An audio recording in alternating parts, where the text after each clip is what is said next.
Hello दोस्तों, मैं हूं कमर सीमा। उम्मीद है आप लोग ठीक होंगे। दोस्तों, भारत के अंदर तो जो खबरें आ रही हैं कि इंडियन एयर फोर्स जो है उसने जमनागढ़ के अंदर जो अंबानी साहब की जो प्री वेडिंग की जो सेलिब्रेशंस थी उसमें कुछ 600 फ्लाइट जो थी उनकी जो मूवमेंट हुई थी 5 दिनों में, उसमें रोल प्ले किया। इट मीन्स के इंडिया के अंबानी साहब जो हैं वो इतने बड़े प्लेयर हैं कि सरकार को भी बीच में आना पड़ता है जब उनके यहाँ फंक्शन होते हैं। गो के इसका इंडिया को फ़ायदा ही हुआ। मैं एक पाकिस्तानी बिजनेसमैन के साथ बैठा हुआ था तो उसने कहा, यार क्या बदकिस्मती है पाकिस्तान की कि जब बहावलपुर या बहावल नगर के करीब से जहाज़ नीचे हो रहे होंगे, साथ ही तो गुजरात है, तो लेकिन वो पाकिस्तान नहीं उतरे, वो उधर चले गए हैं। तो पाकिस्तान जो है वो उसको बहुत कुछ करना पड़ेगा to get the international support या इस तरह की चीज़ें करने के लिए। लेकिन आज का जो मेरा टॉपिक है वो थोड़ा इंटरेस्टिंग है, और इस सेंस में कि सऊदी अरब के हवाले से। कि सऊदी अरब का जो एक विज़िट हो रहा है पाकिस्तान के अंदर, जो सऊदी अरब के फॉरेन मिनिस्टर हैं, वो एक विज़िट कर रहे हैं। और जिस तरह भारत ने सऊदी अरब को प्योरली बिजनेस लेंस से देखा और सऊदीया ने भी भारत को बिजनेस लेंस से देखा, पाकिस्तान ने भी अब सियासत को पीछे कर दिया है और कारोबार को आगे ले आया। ये मैं समझता हूँ ये बहुत बड़ी डेवलपमेंट है अगर हम इसको जो है वो चला सकें। क्या जो पाकिस्तान ने इस चीज़ को महसूस कर लिया है कि अब हमें सियासत नहीं करनी, सिक्योरिटी के मामलात जो हम करते रहते थे, हर जगह सिक्योरिटी, सिक्योरिटी खेलते रहते थे, अब वो चीज़ें नहीं करनी, अब कारोबार करना है, अब अगर कारोबार ना किया तो हम बच नहीं पाएँगे। पाकिस्तान और सऊदी अरब की जो स्ट्रेटेजिक पार्टनरशिप के हवाले से बड़ी बातें की जा रही हैं। पाकिस्तान और सऊदी अरब के जो स्ट्रेटेजिक पार्टनरशिप है, लोग इस पे कहते हैं कि ये बड़ी स्ट्रेटेजिक पार्टनरशिप है, कॉम्प्रिहेंसिव स्ट्रेटेजिक पार्टनरशिप है। मैं ज़ाती तौर पे नहीं समझता ये एक स्ट्रेटेजिक पार्टनरशिप है। हमारी स्ट्रेटेजिक पार्टनरशिप जो है वो चीन के साथ ही है, क्योंकि ये एक बड़ा मल्टी लेयर किस्म का रिलेशन होता है। हमने ज़्यादातर सऊदी अरब को from societal, cultural, religious lens से देखा है। बाकी जो लेंस हैं उसमें हमने कोई इतना ज़्यादा उनसे फ़ायदा नहीं उठाया या उस तरह हमारे और उनके इंटरेस्ट जो हैं वो मैच नहीं करते। अब जो सऊदी अरब का जो डेलीगेशन आया जिसमें सऊदी अरब के फॉरेन मिनिस्टर जो हैं आए हैं, सुनने में आ रहा है कि $5 अरब की इन्वेस्टमेंट्स की तो बात हुई थी जब हमारे वज़ीर-ए-आज़म वहाँ गए थे। सुनने में आ रहा है कि $7 अरब की इन्वेस्टमेंट जो है वो सऊदी अरब से आ रही हैं। इसके बदले में ज़ाहिर बात है पाकिस्तान सऊदी अरब को एक कंप्लीट सपोर्ट देता है, एक कंप्लीट सपोर्ट है। मेरी ज़ाती राय इसमें ये है कि जो जो चीनी इन्वेस्टमेंट पाकिस्तान के अंदर आई, वो सारी की सारी इन्वेस्टमेंट कॉम्प्रोमाइज़ हो गई। या तो वो ग्रेट पार्क कॉम्पिटिशन के अंदर जो है वो खाई गई है कि पाकिस्तान जिसके बारे में ये कहा जाता है कि वो वेस्टर्न ब्लॉक में है, तो शायद एक वो सिचुएशन भी हमारे यहाँ है कि जहाँ पे चीनी जो हैं वो नाराज़ हैं कि शायद पाकिस्तान वेस्टर्न पावर्स को एक सपोर्ट दे रहा है, और जो सी पैक को स्लो किया गया है, शायद ये एक वो वजह है, चाइनीज़ इस पे नाराज़ हैं। दूसरी तरफ जो अरब वर्ल्ड से जो इन्वेस्टमेंट आ रही है, शायद इसको अमेरिकन्स या बाकी वेस्टर्न पावर्स भी जो हैं वो वेलकम करेंगे कि पाकिस्तान को चलाना भी तो है ना, इसको वो जिस तरह कहते हैं ना रेड़ना भी तो है, इन्हें केंज रेड़ांगे। सो कुछ ना कुछ तो बहुत सारे प्लेयर्स से आना चाहिए। मुझे याद है मैं एक दफ़ा फॉरेन ऑफिस के दोस्त से मिल रहा था तो तब ये बात है 2012-13 की, जब पूरी दुनिया से पाकिस्तान में सपोर्ट आती थी, एड आती थी, सपोर्ट आती थी, जो भी उसको कह लें, डॉलर आते थे जो हमारे बारे में एक मशहूर है। तो मुझे कहता है, उन्होंने बताया, उसने कहा यार अमेरिकन्स कहते हैं कि यार ये हम दे-दे के थक गए हैं इनको। तो ऑसएड को कहें, ऑस्ट्रेलिया को भी कहें, न्यूज़ीलैंड को भी कहें, जितने भी पार्टनर हैं, यार इनकी मदद करो, इनको दो कुछ, 500 मिलियन दो, 200 मिलियन दो, 300 मिलियन दो। इसी तरह अमेरिकन्स और बाकी ताकतें चाहती हैं कि यार हम तो दे रहे हैं और भी मुल्क सामने आएँ, जो पाकिस्तान की मदद करें। मुझे ऐसा लगेगा कि अमेरिकन जो हैं वो चाइनीज़ इन्वेस्टमेंट के ऊपर तो क्वेश्चन मार्क लगाएँगे, लेकिन अमेरिकन सऊदी इन्वेस्टमेंट के ऊपर क्वेश्चन मार्क नहीं लगाएँगे। बिकॉज़ देखिए पाकिस्तान जो है वो इत्तेहादी है अमेरिका का और पाकिस्तान इत्तेहादी है अरब वर्ल्ड का, यूएई का, सऊदी अरब का। पाकिस्तान, चीन, रूस, ईरान का इत्तेहादी नहीं है। कहते तो हैं हम चीन का, लेकिन जिस तरह चाइनीज़ इन्वेस्टमेंट के साथ पाकिस्तान में हुआ है, मुझे नहीं लगता कि चीज़ें जो हैं वो अ, ठीक है। उसकी वजह ये है कि रिसेंटली जो चीनियों के ऊपर पाकिस्तान में हमले हुए हैं, उसमें पाकिस्तान ये कह रहा है कि चाइनीज़ जो हैं वो हमारी बात ही नहीं सुनते अफ़गानिस्तान के ऊपर। पहले वो इंडिया के ऊपर नहीं सुनते थे। हम कहते हैं जी इंडिया पाकिस्तान के अंदर जो है वो दर-अंदाज़ी करवा रहा है या हो रही है वहाँ से, तो चाइना मानता ही नहीं है। अब हम कहते हैं कि जी अफ़गान तालिबान ऐसे कर रहे हैं। बेसिकली पाकिस्तान भी अपनी मर्ज़ी मुसल्लत करना चाहता है ना, कि अफ़गानिस्तान को उस लेंस से देखो जिस लेंस से हम देखते हैं। इंडिया को उस लेंस से देखो जिस लेंस से हम देखते हैं। चाइनीज़ कहते हैं भैया नहीं हम आपके लेंस से नहीं देखेंगे, आपका लेंस बड़ा ख़राब है, आपका लेंस धुंधला है। हम और लेंस से देखेंगे क्योंकि हमारा जो व्यू है वो थोड़ा-सा बड़ा है। सो ये जो सऊदी इन्वेस्टमेंट पाकिस्तान में अंदर है, ये basically it may be considered as a departure from Chinese investment. मेरी एक I may be wrong on this लेकिन मैं इसको I can read it this way. एक नई हुकूमत, नया वज़ीर-ए-आज़म, फ्रेश सिस्टम पाकिस्तान के अंदर मौजूद है और शुरू में ही एक मैं आपको बात बताऊँ, देखें जब कोल्ड वॉर थी, तो कोल्ड वॉर के अंदर पाकिस्तान जो है, वो एक न्यूक्लियर वेपन पे काम कर रहा था। अमेरिकन्स ने पाकिस्तान को कहा ज़रूर कि ना बनाएँ, क्या कर रहे हैं, बताएँ हमें और उस वक़्त जनरल ज़िया-उल हक थे। तो जो केबल्स सामने आई उस दौर की, तो हुसैन हक्कानी की एक बुक थी आई थिंक री-इमेजिनिंग पाकिस्तान या इंडिया पाकिस्तान के ऊपर थी। तो उसमें उन्होंने एक चैप्टर लिखा पैट्रियोटिक लायर कि जो उस वक़्त के जो डिप्लोमेट ज़िया-उल हक से मिलते थे, वो ज़िया-उल हक को मिलते थे तो ज़िया-उल हक कहता था नहीं हम नहीं बना रहे न्यूक्लियर वेपन्स लेकिन काम कर रहे थे। तो वो अपनी केबल में लिखते हैं कि या तो वो जो है ही इज़ राइट और ही इज़ पैट्रियोटिक लायर कि ये बड़ा मुहिब्बे वतन झूठा है। अपने वतन के लिए झूठ बोल रहा है, अपने पॉलिसीज़ के लिए झूठ बोल रहा है। सो अमेरिकन्स ये समझते हैं, या वेस्ट ये समझता है, अमेरिकन्स को कहेंगे वेस्ट थोड़ा बाहर में आएँगे क्योंकि वेस्ट को अमेरिका के साथ मिलाएँ, तो वो दे डोंट लाइक इट। वो कहते हैं नहीं वेस्ट की एक और वेस्टर्न वर्ल्ड की, यूरोप की एक और पॉलिसी है और अमेरिका की एक और पॉलिसी है इस हवाले से। बहुत सारे इश्यूज़ के ऊपर, तमाम इश्यूज़ पे नहीं लेकिन बहुत सारे इश्यूज़ के ऊपर। एक दफ़ा मैं एक अ, किसी डिप्लोमेट से मिल रहा था, मैं उस मुल्क का नाम नहीं लूँगा कि किस मुल्क का था। तो मैंने ये लफ्ज़ बोला कि ये जो वेस्टर्न है, तो उसने कहा why you bring us in this? हमारा इसमें क्या लेना-देना है? तो ये चीज़ें हैं। बहरहाल सो द क्वेश्चन इज़ कि जिस तरह अमेरिकन जो थे, उन्होंने समझा कि जो बड़ा चैलेंज है अमेरिका के लिए, वो सोवियत यूनियन को they wanted to bring down Soviet Union. They didn't want to stop Pakistan for acquiring nuclear weapon क्योंकि उस वक़्त तो हम उनके साथ मिलके सारे तालिबान पर आए थे। सारी रेजिस्टेंस मूवमेंट ही सोवियत यूनियन के खिलाफ अफ़गानिस्तान ने, पाकिस्तान ने लॉन्च की थी। हमने तो उस वक़्त सारी यूनिवर्सिटियाँ बनवाई, ये मुजाहिदीन तैयार किए, मदरसे तैयार किए, हमने किए और किसने किए ये? ठीक है ना जनाब? तो अमेरिकन्स वर साइलेंट, उन्होंने कहा वेट फॉर द टाइम। आज भी अमेरिका ये समझता है कि जो इम्पोर्टेंट चीज़ है ना उनके लिए, that may be Pakistan trade with Saudi Arab and Iran. Iran Saudi Arab तो मैं वैसे डाल दिया, लेकिन ये जो बात चल रही है कि पाकिस्तान ईरान से गैस पाइपलाइन लेगा, इसके ऊपर हो सकता है Americans will stay silent on this. Americans may stay silent on this, but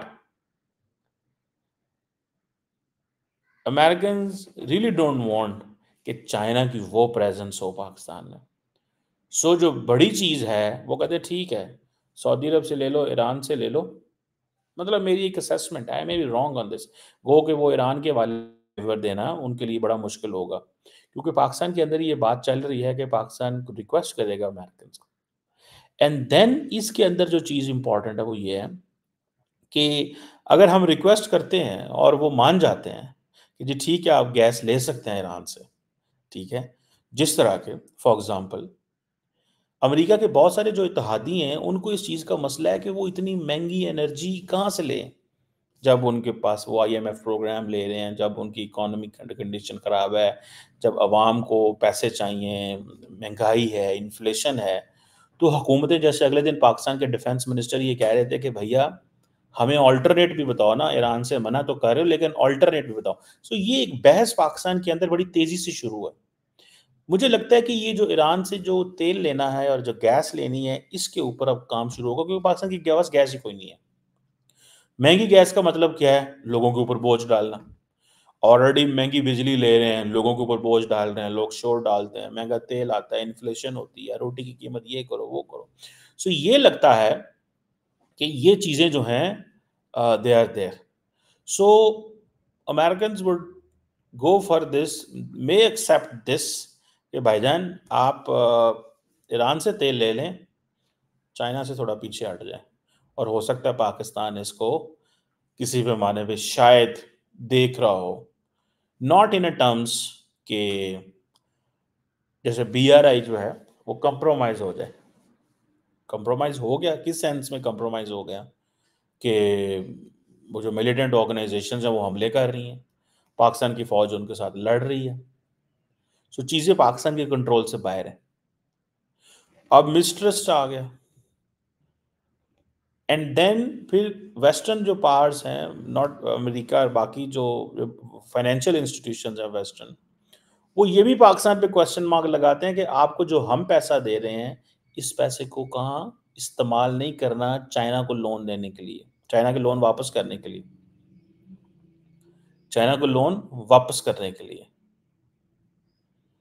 ये चीज़ें जो हैं they tell us a story. ये एक स्टोरी बन रही है जो कि हमारे सामने इस वक़्त आ रही है। मैं वैसे अगर आपको थोड़ी-सी क्रिटिकल बात बताऊँ तो ये तो ज़रूर है कि जो सऊदी लीडरशिप है, वो आई हुई है पाकिस्तान के अंदर और वो कह रहे हैं कि हम ये करेंगे, वो करेंगे, लेकिन वो कोई लंबी-चौड़ी कमिटमेंट अल्फ़ाज़ जो वर्ड है ना, वो नहीं डिस्कस कर रहे हैं। मिसाल के तौर पे पिछली दफ़ा जब गए थे तो क्राउन प्रिंस मोहम्मद बिन सलमान ने कहा था कि जी ठीक है, हम $5 बिलियन की इन्वेस्टमेंट पैकेज का पाकिस्तान के लिए ऐलान करते हैं। इधर वो नहीं है। ओवरऑल सऊदीज़ कह रहे हैं कि $25 अरब का हम आपके लिए कमिटेड हैं इन्वेस्ट करने के लिए नेक्स्ट 5 सालों में।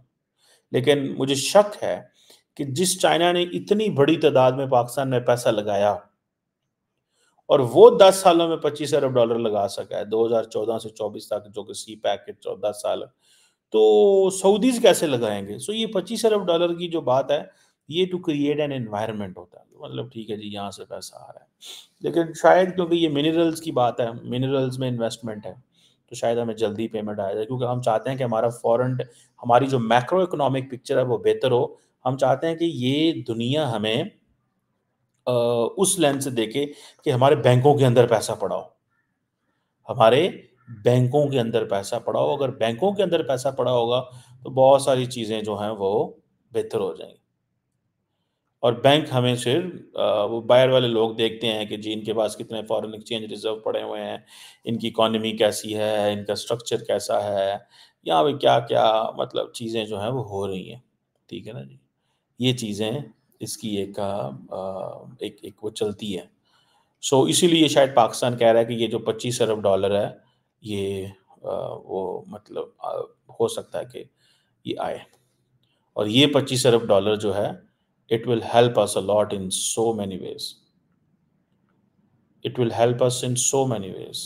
आपकी सोच है कि इसका हमें कितना ज़्यादा फ़ायदा हो सकता है।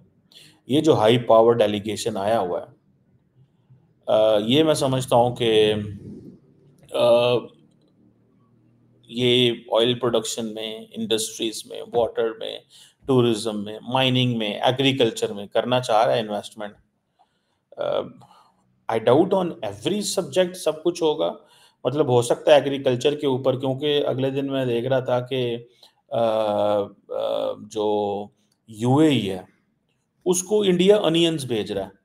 क्या पाकिस्तान भी अनियंस भेज सकता है? ये जो इन्वेस्टमेंट मिडल ईस्ट से आ रही है, हम एग्रीकल्चर में करवाना चाहते हैं, तो क्या हम ये इन्वेस्टमेंट उधर से भी हम ऐसे हो सकता है कि हम सऊदीज के लिए उनकी जो फूड नीड्स है पूरी करें? इंडिया अनियंस भेज रहा है यूएई में, अनियंस। पाकिस्तान क्यों नहीं भेज सकता? ये एक सवाल तो बनेगा ना। सो मुझे ऐसा लगता है ये जो हम पाकिस्तान एग्रीकल्चर की बात कर रहे हैं, तो ये अरब ममालिक की जो फूड की नीड्स हैं उसको पूरा करने के लिए हम कर रहे हैं, इंडस्ट्रीज, वाटर रिसोर्सेज और इन चीज़ों के अंदर। और ये जो हमारा अब है, ये अप्रोच तो सारी है टॉप डाउन। सी पैक भी टॉप डाउन था, ये भी टॉप डाउन अप्रोच है। याद रखें, टॉप डाउन अप्रोच हमेशा इश्यूज रहते हैं उसमें। एक होता है नीचे से आप चीज बनाते हैं, ठीक है ना जी। नीचे से नहीं है ये चीजें, ऊपर से नीचे आ रही हैं। सो मुझे इसमें आई डाउट ऑन दिस, ठीक है जी। मैं इस पे मुझे शक है कि इसका फ्यूचर कैसा रहता है, इसका मुस्तकबिल कैसा रहता है इस चीज़ का, कि ईरान जो क्या नाम है उसका, अगर हम यूएई की एग्रीकल्चर नीड्स को या सऊदी अरब की एग्रीकल्चर नीड्स को पूरा कर देते हैं, तो ये हमारे लिए तो भाई हम तो दुनिया पे आ जाएंगे, क्योंकि हमें एक बड़ी अच्छी नज़दीक तरीन जो है वो मार्केट मिलेगी, एक बड़ी तगड़ी मार्केट मिल जाएगी। क्या हम कर सकते हैं? क्या हम ये यूएई को, सऊदी अरब को अपनी दे सकते हैं एग्रीकल्चर नी सॉरी उनकी उनकी जो फूड की नीड्स है पूरी कर सकते हैं? उनसे हम पैसा लेना चाहते हैं, एग्रीकल्चर में इन्वेस्ट करना चाहते हैं और उनको फिर रोटियाँ, उनके लिए फूड और फ्रूट और चावल और गंदम ये सारा भेजना चाहते हैं। This is what we want to do. और बेसिकली हम उनसे इन्वेस्टमेंट पैकेज ले रहे हैं ये। इन रिटर्न उनको ज़ाहिर बात है इसका बड़ा फ़ायदा होगा इन ऑल दिस। क्या होता है, कैसे होता है, ये तो एक लंबी स्टोरी है। लेकिन ये ना हो कि ये इस इन्वेस्टमेंट का वही हाल हो जो चीनियों की इन्वेस्टमेंट का हुआ है, कि कर्ज़े वहीं के वहीं पड़े हुए हैं। कर्ज़े वहीं के वहीं पड़े हुए हैं। चीनियों को मारा जा रहा है, वो नाराज़ हैं और हम जो है वो दोस्ती की बजाय टेंशन में आ जाए। लेकिन एक चीज़ तो बड़ी क्लियर है और वो ये है कि भारत की तरह हम भी सऊदी अरब को बिज़नेस लेंस से देख रहे हैं। Business lens. सो जैसे वो सऊदी अरब को और यूएई को बिज़नेस लेंस से देख रहे हैं, अब हमने उनसे पॉलिटिकल बात करनी छोड़ दी है। अभी ये सऊदी फॉरेन मिनिस्टर आए हैं, आप मुझे बताइएगा कोई लफ्ज़ कश्मीर पे हो? No word on Kashmir. अगर हुआ तो मैं देखना चाहूँगा। क्यों? क्योंकि हमें ये कहा जाता है कि पाइन एज अ कारोबार गल करो, ए सिक्योरिटी और इन ये कश्मीर और इंडिया से बाहर निकलो, ठीक है? और जो ख़ास तौर पे रिसेंटली जो हुआ था, जब हमारे वज़ीर आज़म गए थे वहाँ पे, तो वहाँ पे क्या बात हुई? यही बात हुई, उन्होंने कहा जी कश्मीर की बात छोड़ो यार, वो बायलैटरली आप करो। तो जब बायलैटरली बात की जाती है तो किसकी जीत है ये? इंडिया की जीत है बायलैटरली बात करना। आपकी जीत नहीं है। आपको नहीं पता कि क्या हो रहा है और क्या नहीं हो रहा। सो भैया ये क्वेश्चन बड़े इंपॉर्टेंट है। ये क्वेश्चन बड़े इंपॉर्टेंट है और इन क्वेश्चंस के आंसर इनको देखना, ये करना is something very, very significant. मैं तो इसको ऐसे देख रहा हूँ। लेकिन आप फ्री ना इंडियन एयर फोर्स के ऊपर, ठीक है? जिसने जमुनागढ़ के अंदर अंबानी साहब की जो प्री वेडिंग थी, उसमें हेल्प की।